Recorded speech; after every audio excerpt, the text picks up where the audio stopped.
शेषार्यवंशकलशोदरिपूर्णचन्द्रम् श्रीमन्नृसिंहगुरुवरियुगदाभ्युभङ्गम् श्रीमन्ननन्तगुरुवर्यसुतम् गुणाब्धिम् சம்பத்குமாரகுருவரியமகம் பிரபத்தியே. இன்றைய தினம் கர்மயோகத்தை பார்க்கிறோம். 3வது அத்தியாயம், 43 ஸ்லோகம், 5 விஷயம், 9 பார்க்க வேண்டியது. 5ல என்ன அது 9 பார்த்து 5 விஷயத்துக்கு வரேன். முதல் 2 ஸ்லோகத்தால் அர்ஜுனுடைய பிரஷ்னம். என்ன பிரஷ்னம்? பிரவೃತ್ತಿ மார்க்கமான கர்மயோகம் ஆத்ம தரிசனத்திற்கு நேரே காரணம் என்று, நிவிற்த்தி மார்க்கமான ஞான யோகமே அதற்கு நேரே காரணம். இப்படி ஞான யோகமே சிறந்தராயிருக்க கர்மயோகத்தில் ஏன் என்னை ஏவுகிறாய் என்று அர்ஜுனனை கேள்வி. கர்மயோகம் பிரவೃತ್ತಿ மார்க்கம், ஞான யோகம் நிவர்த்தி மார்க்கம். ஏன் என்ன கர்மயோகத்தில் மூட்டுறாய் பிரச்சனை? அதுக்கு 5 ஸ்லோகத்தால் ஒருத்தர் கொடுக்குறான் கிருஷ்ணவரன். எளிதாக செய்யத்தகராயிருக்கை கர்மயோகம் சுலபமாக பண்ணலாம். நழுவ இடமில்லாததாயிருக்கை கர்மயோகத்தில் ஒன்னும் நழுவ முடியாது. காரியம் பூர்த்தி பண்ணாதான் பலன் உண்டு. விடுபடியாததாயிருக்கை கர்மம் விடுபடியாது. காத்தால இருந்து குளிக்கணும், காத்தால இருந்து காரியம் பண்ணணும், காத்தால இருந்து ஸ்நானம் பண்ணணும், பகவத் தியானம் பண்ணணும், காரியம் பண்ணணும். ஸோ கர்மயோகம் யாரும் விட்டதில்லை. விடுபடியானதாயிருக்கை முதலான காரணங்களால் கர்மயோகமே ஞான யோகத்தை காட்டிலும் சிறந்தது. அது சொல்லி காட்டுறார் 5 ஸ்லோகத்தாலே. அடுத்த 8 ஸ்லோகத்தாலே பகவத் ஆராதனமான யஜ்ஞத்திற்கு உறுப்பாகாத கர்மங்களே இவனை சம்சாரத்தில் கட்டுப்படுத்தும். என்ன காரியம் பண்ணாலும் பகவத் ஆராதனத்துக்கு நினைச்சிருந்து பண்ணா உன்னை கட்டுப்படுத்தாது லோக்கத்துல. ஆனா அது யஜ்ஞத்திற்கு உறுப்பாகாத கர்மங்களே இவனை சம்சாரத்தில் கட்டப்படுத்தும். அதற்கு உறுப்பான கர்மங்கள் புருஷார்த்த சாதனமாகுமே வழியா இவனை கட்டுப்படுத்தாது. அடுத்த 3 ஸ்லோகத்தாலே ஆத்ம தரிசனம் கைவரப்பெற்ற முக்தனான கைவல்ய நிஷ்டனே வர்ணாஷ்டம தர்மங்களை செய்யாமல் இருக்கலாம். ஆகையால் அப்படி முக்தனல்லாத நீ கர்மயோகத்தை அனுஷ்டித்தே ஆத்ம தரிசனத்தை பெற வேண்டும். கைவல்ய நிஷ்டன் என்ற அர்த்தம். அவனு சதா மூக்கு பிடிச்சு ரூல்ஸ் பிரகாரம் ஏதோ பண்ணிட்டு போனான். அப்பேரு வெட்டவாளுக்கே தவிர காரியம் விதித்த காரியம் பண்ணாதிருக்கலாமே தவிர, அப்படி முக்தனல்லாத நீ கர்மயோகத்தை அனுஷ்டித்தே ஆத்ம தரிசனத்தை பண்ண வேண்டும். இது 3 ஸ்லோகத்தான் சொல்றது. அடுத்து 20வது ஸ்லோகம் என்ன சொல்றது? ஜனகர் முதலானார் கர்மயோகத்தாலேயே ஆத்ம தரிசனம் பெற்றார். மேற 6 ஸ்லோகத்தாலே சான்றோனா புகழ் பெற்றவன் தான் ஞான யோகாதிகாரியாயினும் அதில் அதிகாரமில்லாதவர்களை ரட்சிப்பதற்காகவும், ஞான யோகத்தில் அதிகாரமில்லாதவர்களை ரட்சிப்பதற்காகவும், அவர்களை கலக்குவதன் மூலம் தனக்குண்டாகும் அனர்த்தத்தை தவிர்ப்பதற்காகவும் கர்மயோகத்தையே அனுஷ்டிக்க வேண்டும். கர்மயோகம் இஸ் சிம்பிளர் அப்படின்றது. மேல் 4 ஸ்லோகத்தாலே சர்வேஸ்வரனால் தூண்டப்பட்டு சத்வாதி குணங்களுக்கு வசப்பட்டவனாவே ஆகவே நான் கர்மம் செய்கிறேன் என்றும் அகர்த்திருத்தானுசந்தானத்தோடு கூடவே கர்மங்களை செய்ய வேண்டும். குணகிருத்தம் சத்வரஜஸ்தமோ குணத்தால் தான் நான் காரியம் பண்றேன் இருக்க வேண்டியது. இப்படி கர்மயோகத்தில் ஞானம் கலந்திருக்கையால் ஞான யோகத்தை இடையிடாமல் அதுவே நேரே ஆத்ம தரிசனத்துக்கு உபாயமாகும். ஆகையால் அது ஞான யோகத்தை விட தாழ்ந்ததல்ல. கர்மயோகம் தானே மோட்சத்தை அளிக்கும், அது தாழ்ந்ததில்லை. மேல் 2 ஸ்லோகத்தாலே கர்மயோகத்தை அனுஷ்டிப்பாரின் சிறப்பு, அதை அனுஷ்டியாதாரின் தாழ்வு அது சொல்லி கடைசி 11 ஸ்லோகத்தாலே எத்தகைய சிறந்த ஞான யோகாதிகாரியையும் அனாதி வாசனையும் அது காரணமாக வரும் காம குரோதங்களும் ஞான யோகத்தினின்றும் நடுவுச் சீர்விடும். அனாதி வாசனை முதலானவற்றுக்கு அடியான பாபங்களை போக்கும் கர்மயோகத்தில் ஈடுபடுவதன் மூலமே இவற்றை வெல்ல முடியும். ஆகையால் நழுவதற்காட்டிலும் நழுவதற்கு இடமுள்ளதான செயற்கரியதான ஞான யோகத்தை காட்டிலும் நடுவதற்கு இடவற்றதாய் செயற்கு எளிதாய் ஆன கர்மயோகமே ஞான யோகாதிகாரியோடு கர்மயோகாதிகாரியோடு வாசியர அனைவராலும் கை கொள்ளத்தக்கது. கர்மயோகம் சுலபம், எளிது, பலத்தை தரும். ஆகியனாலே ஞான யோகிக்கும் கர்மயோகமே சிறந்தது சொல்ல முடிக்கிறார். இது இத்தனை விஷயம் இதுல இருக்கு. இப்போ சப்ஜெக்ட் உள்ள போச்சுன்னா அதென்ன சொல்றது அப்படின்னா, வியாக்கியாத்தா என்ன சொல்றார்? 3ஆம் அத்தியாயத்தில் முதல் ஸ்லோகத்து அர்ஜுனன் கண்ணனை பிரஷ்னம் பண்ணுகிறான். மேலே எனக்கு மேன்மை தருவதை நிச்சயித்து சொல்வாயாகா என்று கேட்கிறான்.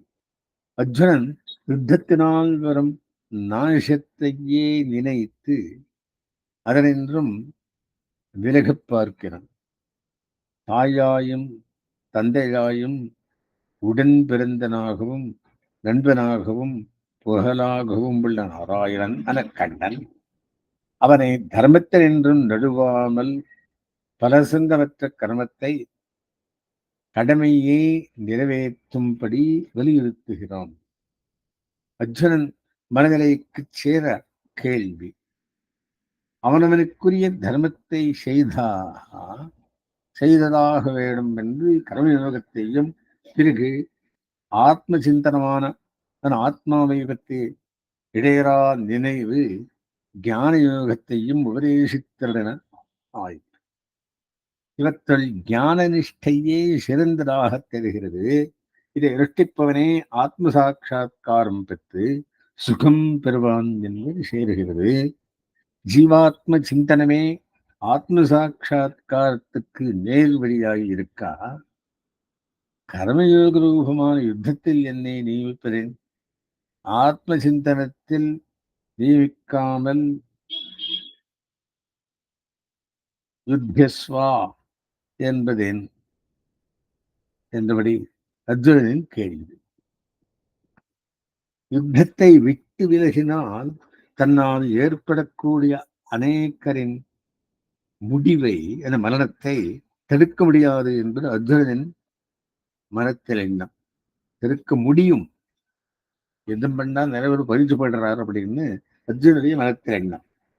உலகம் வாழ வேண்டும், லோகாத்மஸ்தாசிகனோ பவந்து என்ற நல்ல மனோபாவம் அர்ஜுனது. துரோணர் தான் அறிந்த வில் வித்தியை பூராவையும் அர்ஜுனன் முருகனுக்கே சொல்லி வைத்தார். தன் மகன் அஸ்வத்தாமனுக்கும் இப்படி பூர்த்தியாக கற்பிக்கவில்லை. சுபமான ஹிருதயம் உள்ளவனே பூர்ண வித்யைக்கு ஏத்தவன். அர்ஜுனன் ஏன் அர்ஜுனன் என்னை கோரமான கர்மத்தில் நியமிக்கிறது? ஏன் இதை நிரூபிக்கிறாய்? கோரே கர்மணி நியோஜ்யசி என்று கேட்கிறான். கோரம் என்றால் பயங்கரம் என்று பொருள்படும். கர்மமே பயங்கரம் என்று அர்ஜுனன் அதற்கு பயந்தவன் அல்லன். அதன் பின் விளைவுகளுக்கு பயப்படுகிறான். ஆத்ம சிந்தனம் நிவிற்த்தி ரூபமாயிருக்கும்.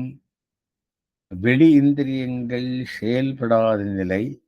கர்மானுஷ்டானம் பிரவೃತ್ತಿ ரூபமான கர்மா, நிவிற்த்தி ரூபமான ஞானத்தில் எப்படி கொண்டு விடும்? குழப்பமாக உள்ளதே, எதனால் ஸ்ட்ரெஸ் ஏற்படும் என்று நிச்சயித்து சொல்வீராக என்று கேட்கிறான். என்னை கர்மானுஷ்டானத்தில் நியமிக்க வேண்டாம், ஞான யோகத்தையே அனுஷ்டிக்க அனுமதி பண்ணுவீராக என்று கேட்பது போல தெரிகிறது. கர்மானுஷ்டானம் ஞானத்துக்கு உதவுவது போக்கி விருத்தமானதன்று என்று கண்டன் பதில். சாப்பாட்டில் அதிக ஆசையுடையவனை சுத்தோபவாசத்துக்கு அந்த முழு பட்டினிக்கு உடனே கொண்டு வந்து விட முடியாது. படிப்படியாக ஆகாரத்தை குறைத்து கொண்டு சுத்தோபவாசத்துக்கு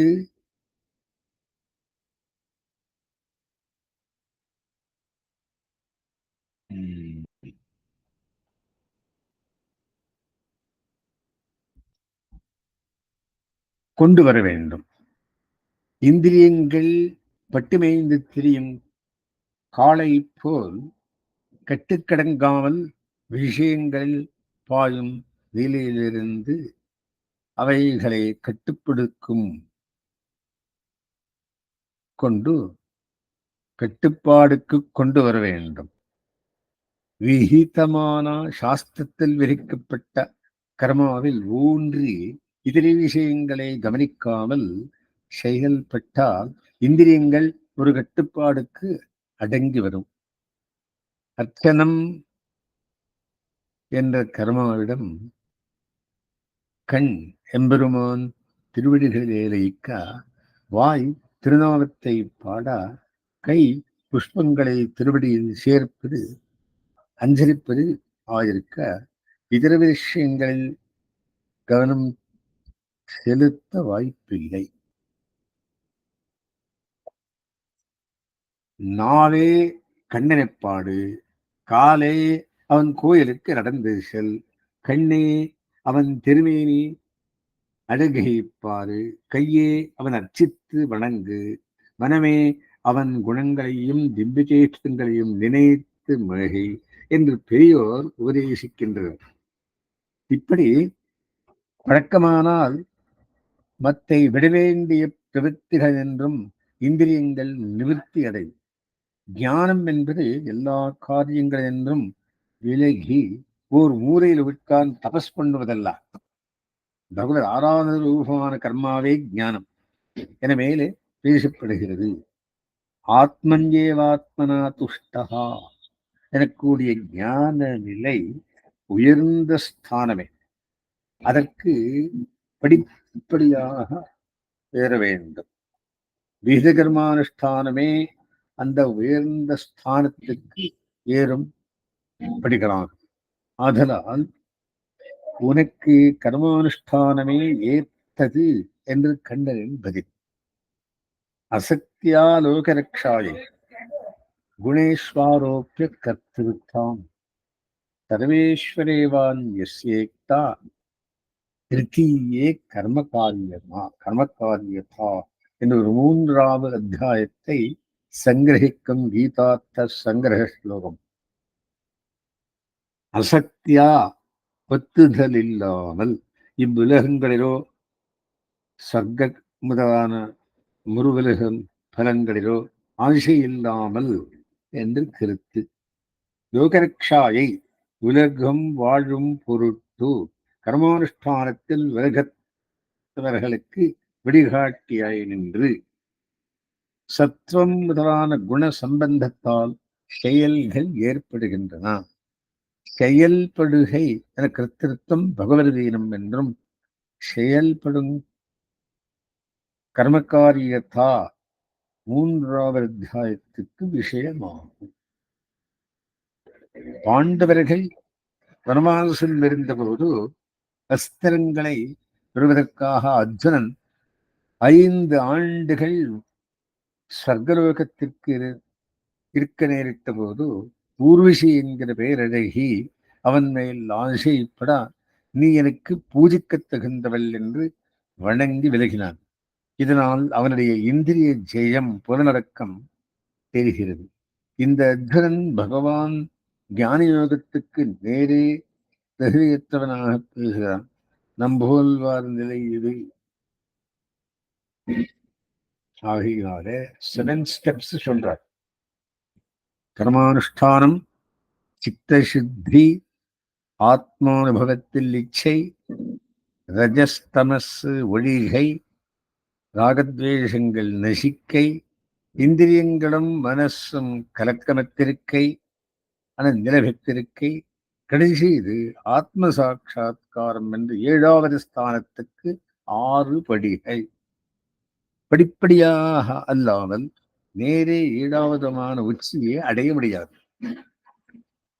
பகவான் நஹி கச்சித் கனமபி ஜாது திஷ்டத்யகர்ம கிருத்து, ஒரு க்ஷணமும் இந்திரியங்களால் தூண்டப்பட்டு செயல்படாமல் இருக்க முடியாது என்கிறார். ஆகையாலே நேராக மேலே காட்டி 7வது படியான ஆத்ம சாட்சா்காரம் அசாத்தியம். மேலும் ஞானத்தின் வழியே செல்ல முயல்வனுக்கு சரீரம் திருடமாய் இருக்க வேண்டும். இதற்கு நல்ல உணவு வேண்டும். உணவை சுத்தமாய் இருக்க வேண்டும். உணவுக்கு சுத்தியாவது பகவன் நிவேதிதமாயிருக்கை. யஜ்ஞசிஷ்டாசினஹ சந்தோ முச்சந்தே சர்வகில் விஷயி புஞ்சதே தே த்வகம் பாபா ஏ பசந்த் ஆத்ம காரணா. பகவத் ஆராதனத்தில் பயன்படுத்தப்பட்ட உணவை உண்பவர் எல்லா பாவங்களிலிருந்தும் விடுவிக்கப்படுகிறார்கள். தமக்காகவே சமைக்கப்பட்ட உணவை உண்பவர் பாவத்தை உள்கொண்டிருக்கின்றனர். இதனால் தீர்வது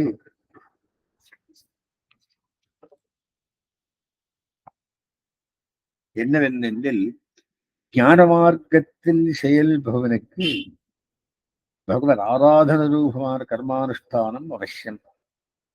சரீர யாத்திரா பிச்சத்தே ந பிரசித்தேன கர்மணா அப்படின்னு சரீர யாத்திரைக்கு செலுத்த நிலவைத்து கொள்வதற்கு செயல்படாமல் இருக்க முடியாது. கர்மானுஷ்டானத்தினால் உயர்ந்தவரின் ஞானமும்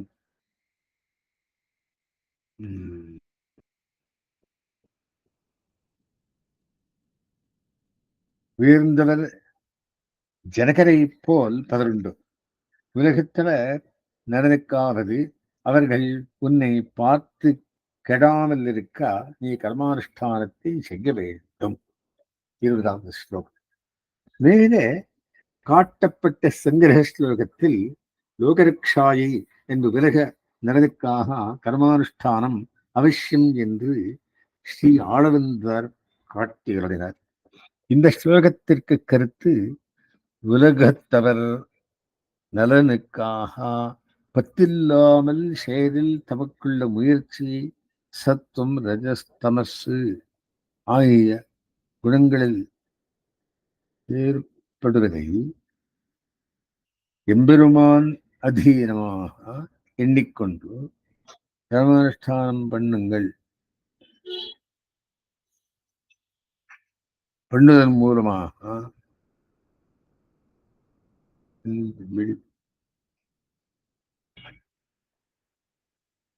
பண்ணுவது 3ஆம் அத்தியாயத்தில் சொல்லப்பட்டது என்பார். கண்ணனெம்பெருமான் சொல்லுவது, நான் கர்மானுஷ்டானத்தினால் பெற வேண்டுவர் ஏதுமில்லாத பரிபூர்ணனாயிருக்கின்றும் கர்மாவை விடாமல் செய்வதில் நினைத்துள்ளேன். நான் இப்படி செய்யாவிடில் என்னை பின்பற்றி பலர் அவரவர் நிலைக்கு தக்கபடி விதிக்கப்பட்ட கர்மத்தை செய்யாமல் அடியக்கூடும். தக்கபடி விதிக்கப்பட்ட கர்மத்தை செய்யாமல் அடியக்கூடும். இதை தடுக்கவே நான் கர்மாவில் ஊந்து இருக்கிறேன். வர்த்தையேவச கர்மணி என்று தான் கர்மாவை அனுஷ்டிப்பதை சொல்லுகிறேன். அடுத்தது பொய்யில்ல மெய் என்றதுக்கு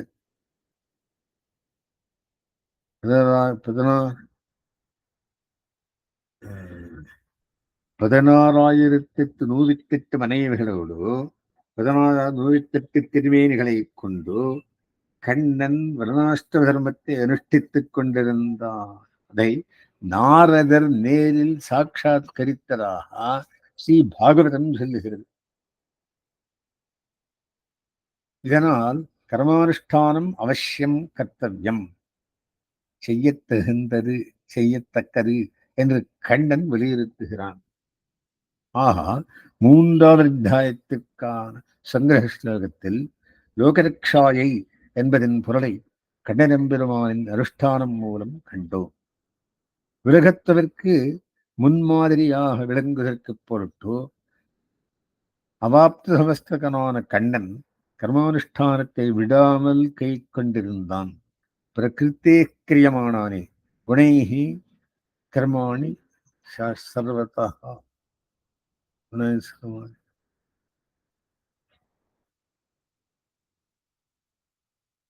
பிரகிருத்தே கிரியமானானே குணை கர்மாணி சர்வசா என்பதனால் ஜீவன் ஈடுபட்டும் கர்மங்கள் அவன் புகுந்துள்ள சரீரத்தின் குணங்களுக்கு ஏற்ப அமைகிறது என்கிறது. சத்வம், ரஜஸ், தமஸ் ஆன குணங்கள் சேர்க்கையும் அதற்கேற்ப செயல்படும் இயல்பும் சரீரத்தை பொறுத்தது. தனி ஜீவாத்மா குணசேர்க்கை அற்ற சுத்த இயல்புடையது. சரீரத்தின் குணசம்பந்தத்தாலே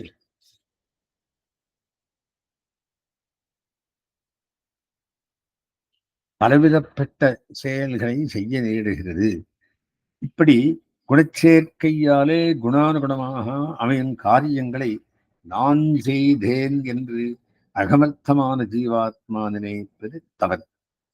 அகங்கார விமூடாத்மா கர்த்தாகும் வஞ்சதே என்பது இதை தெரிவிக்கிறது. 27வது ஸ்லோகம். பரமாச்சாத்தியம் குணேஸ்வாரோப்பிய கர்த்திருத்தாம், செயல்படும் முயற்சியை குணங்களின் ஏறிட்டு என்று இச்சுருக்கத்தை காட்டுகிறார். இக்கருத்தை காட்டுகிறார். நெருப்பில் காய்ச்சிய இரும்பு துண்டு நெருப்பாகவே ஜொலிப்பது போலே சரீரத்துடன் சேர்ந்த ஜீவன் சரீரமாகவே தோன்றி அத்துடன் ஒன்று போவதால் சரீரத்தின் இயல்புகளை தந்தை தன்னதாக எண்ணி கலங்குகிறான். இந்த கலக்கம் கூடாது என்று இங்கு சிக்ஷிக்கப்படுகிறது. சுத்தஜலம் நிறுவத்ததாக இருக்க அது பாயும் நிலப்பாங்குக்கேற்ப வெண்மை, சிவப்பு, கருப்பு முதலான வண்ணங்களுடன் காணப்படும். இதுபோல சரீரத்தில் முக்குணங்களில் எது மேல் ஓங்கி இருக்குமோ அக்குணத்துக்கு தக்கபடி செயல்கள் மாறும். ஒரே குணச்சேர்க்கை மாறுபடுவதனாலே சத்துவம் மேலோங்கி உள்ள போது தெளிந்த மனதுடன் நற்காரியங்கள் செய்வதில் ஈடுபடுவன் மற்ற குணங்கள் மேலோங்கப்படுவதோ தீய செயல்களை ஈடுபடக்கூடும். ஜீவாத்மாக்கள் எல்லாம் ஒருபடிப்பட்டவை. பார்க்கப்படும் வேறுபாடுகள் சரீரமடியாக இந்த குணச்சேர்க்கை அடியாக ஏற்படுபவை. ஜீவாத்மாவை கர்த்தாவாக ஒப்புக்கொள்ள வேண்டியிருந்தாலும் செயல்கள் சரீரத்தில் உள்ள குணங்களின்படியே அமைகிறது. 2:45 சொல்லிருந்து நித்திய சத்வஸ்தோ பவா என்று அர்ஜுனனுக்கு கண்ணன் சொன்ன வார்த்தை. சத்துவகுணத்தை நிரந்தரமும் வளர்த்துக்கொள், நித்தியமும் வளர்த்துக்கொள் என்றான். குணங்கள் நாம் உள்கொள்ளும் ஆகாரத்துக்கேற்ப மாறுபடும். சத்வ விருத்தியில் நோக்குடன் நமது ஆகாரத்தை அமைத்துக் கொள்ள வேண்டும். முக்கியமாக பரமசாத்விக தெய்வமான எம்பெருமான் அழகு செய்த அமுது செய்த இதர தேவதா சம்பந்தம் பத்த உணவையே உள்கொள்ள வேண்டும். நிஷித்தமான அந்த விலக்க வேண்டியவை என்று விரிக்கப்பட்டவை உணவுகளை எக்காரணத்தாலும் புஜிக்கவே கூடாது. சத்தம் வளர்ந்தால் நம் செயல்களும் தீனத்து தோஷமில்லாததாய் இருக்கும். மேலும் சங்கிரக ஸ்லோகத்தில் சர்வேஸ்வரேவா நியஸ்ய யுக்தா கர்மகாரியதா என்பதன் எம்பெருமானிடம் சமர்ப்பிக்கப்பட்ட கர்மகாரியதா கர்மயோகத்தில் ஈடுபாடு இவ்வித்தியாயத்தில் உக்தா சொல்லப்பட்டதாகிறது. மயி சர்வாணி கர்மாணி சந்நியாத்தியாத்ம சேதசா என்பதன் பொருள் இங்கு தெரிவிக்கப்படுகிறது. நமது சரீரத்தில் உள்ள உறுப்புகள் உள்ளுரையும் ஜீவனின் கட்டளைக்கு சேர செயல்களை செய்கின்றன. சரீரத்தில் உண்டாகும் சுகதுக்கங்களை அனுபவிப்பவன் ஜீவன். இவன் துக்கமுண்டாகாமல் சுகமாக இருப்பதையே குறிக்கோளாக கொண்டு சரீரம் இயங்குகிறது. உடலுக்கும் உயிரான ஆத்மாவுக்கும் உள்ள சம்பந்தமே ஆத்மாவுக்கும் அதற்கு உயிரான உரையும் சர்வேஸ்வரருக்கும் உள்ளது. உயிருக்கும் உயிரான சர்வேஸ்வரனை இட்ட வழக்கு நமது செயல்கள் என்பதை உணர வேண்டும். ஈஸ்வரே கர்த்திருத்தா புத்தி 18ஆம் அத்தியாயத்திலையும் சொல்ற எல்லாம் அவன் தான் பண்ணி வைக்கிறான்.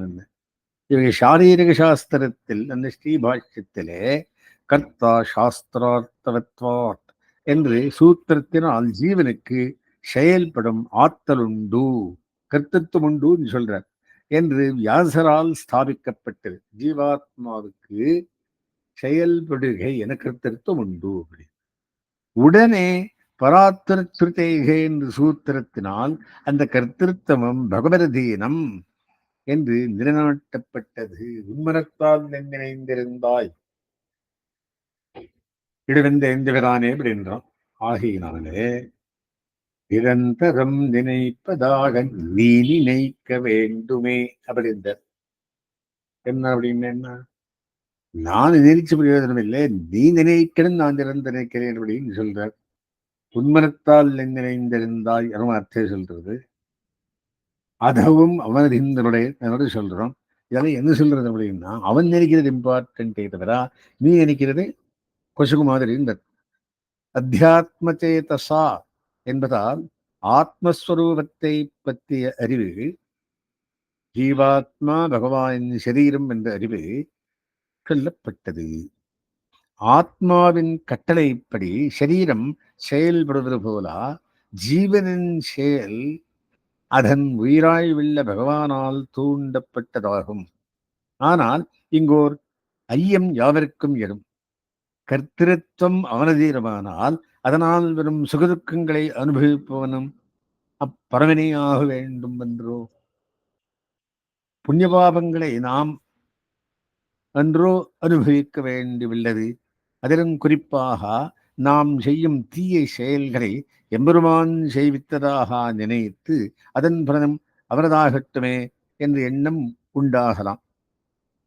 குணச்சேர்க்கைக்கு சேரா செய்யப்படும் செயல்களை செய்யும் போதோ அவன் அனுமந்தாவாகவும் அனுமதிப்பவனாகவும் சாட்சியாகவும் இருக்கிறான். ஜீவஸ்வரூபத்தை நன்குணர்ந்த அத்தியாத்ம சேதசா நன்குணர்ந்தவன் செய்யும் செயல் தீராக இருக்க வாய்ப்பே இல்லை. சரீரம் செய்யும் செயல்கள் ஜீவனை மகிழ்விப்பதாக அமைவது போல் ஜீவனின் செயல்படுகை ஜீவனுக்கும் ஜீவனாக உயிரான உள்ள புருஷோத்தமனின் மகிழ்ச்சிக்கு உறுப்பாகவே அமையும். பாப்பச் செயல்களை செய்வதற்கு முக்கிய காரணம் தேகாத்மாபிமானம். கர்த்திருவம் பகவதீனம் என்று உணர்ந்து அதை அவனிடம் சமர்ப்பித்து அவன் செய்விப்பதாக நினைத்து பகவத் ஆராதன ரூபமான செயல்களில் ஈடுபட வேண்டும். இதுவே ஆத்மஸ்வரூபத்தை உணர்ந்தவனின் படியாக இருக்கும். கர்மானுகுணமாகவும் குணானுகுணமாகவும் செய்யப்படும் செயல்களுக்கு பகவான் சாட்சியாகவே மட்டும் உள்ளன் என்பதை அறிய வேண்டும். ஆகையினாலே அறிய வேண்டும் விஷயம் என்ன? சமரைஸ் படித்துன்னா என்ன சொல்றது